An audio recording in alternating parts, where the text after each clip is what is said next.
He's the guy. The guy? The guy I was having the affair with. No. No. Why did you tell me this? You asked. Why not lie? I'm late for work. I would have bought anything. Look, don't freak out. It's over. Not for me. Now I have to tell your mom. There's no reason to tell her anything. I broke it off weeks ago. Then why was he here?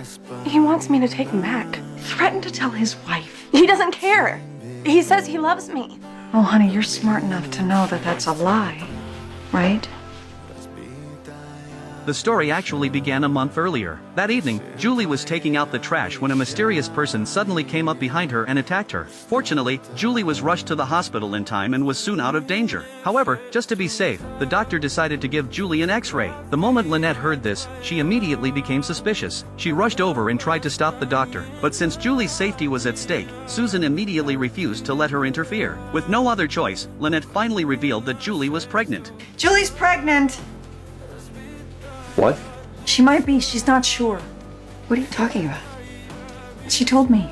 Susan was clearly shocked by the news, but what she didn't know was that Julie had an even bigger surprise waiting for her. That day, Andrew came to the hospital to visit Julie. During their conversation, Susan accidentally discovered another secret about her daughter. It turned out that 6 months earlier, Julie had dropped out of medical school. She had given up her path to becoming a doctor and started working as a waitress at a restaurant instead. Even worse, around the same time, Julie had started dating a married man. Although Andrew explained that the two had already broken up, Susan immediately suspected that this married man was behind what happened to Julie. Determined to uncover the truth, Susan did something she would normally never do. That night, after returning home, she secretly went through Julie's diary. Unfortunately, even after reading through every page, Susan couldn't find a single clue about the man. To make matters even more suspicious, Julie had written the entire diary in code. This only made Susan more convinced that the man had something to do with what happened to Julie. Seeing how anxious Susan was, Mike quickly went over to comfort her. But before he could even say anything, Susan interrupted him. In Susan's eyes, Julie had always been a sweet, sensible, and well-behaved daughter. But after reading her daughter's diary, Susan suddenly realized how little she actually knew about her. She simply couldn't understand how Julie could have changed so drastically in just 6 months. And just when Susan was completely at a loss, the doctor suddenly called.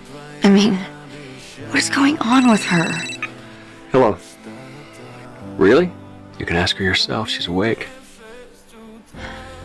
Desperate to understand what was really going on, Susan told Julie everything she had discovered. She admitted that she strongly suspected the married man was responsible for what had happened to Julie. But before Susan could finish, Julie immediately interrupted her. He didn't do it. And I'm not seeing him anymore, okay? I broke it off. You broke it off. Well, that's a motive. Right there. I mean, at least let them question him. If he's innocent, he has nothing to lose. Except for his family when they find out. So now you're concerned about his family. What did you say? You heard me, Julie. For God's sake, what were you thinking, dating a married man? The conversation quickly reached a breaking point. Susan realized that she had let her emotions get the better of her, so she immediately walked over and apologized to her daughter. After all, in Susan's mind, Julie had always been a sensible and well-behaved daughter who never caused trouble. Seeing how much her daughter had changed was simply too much for Susan to accept. But after seeing how honest her mother was being, Julie finally stopped avoiding the issue. She decided to tell Susan the whole truth. I was lonely. Okay, he was nice. It just happened. I don't see how. This is not something you would do. Guess what? I'm not perfect anymore. That perfect daughter you remember, who was always there when you needed her, who held everything together when you were falling apart. She's grown up, and she's going to make mistakes. Do you want to make mistakes? Fine. Dye your hair, drop out of school. I don't care. I never expected you to be perfect. But I didn't raise you to do something this stupid. You know what an affair like this can do. You saw it firsthand.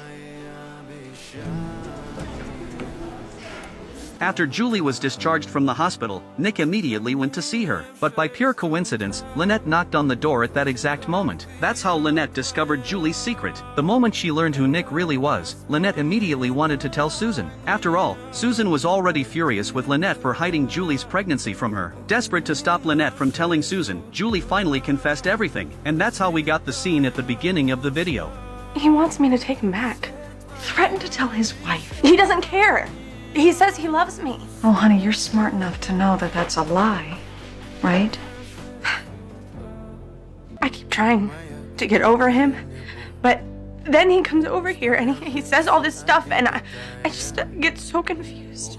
Listen to me. I will handle this. Really? And you won't tell my mom? No, I won't.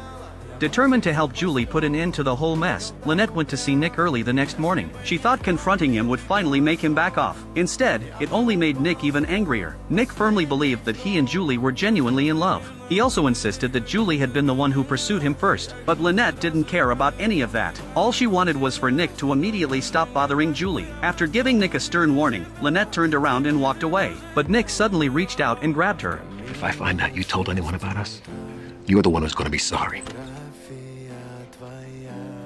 So like I said, you want to water the roses, a few times a week. Don't get anything on the foliage. All right, that's how they get diseased. All right?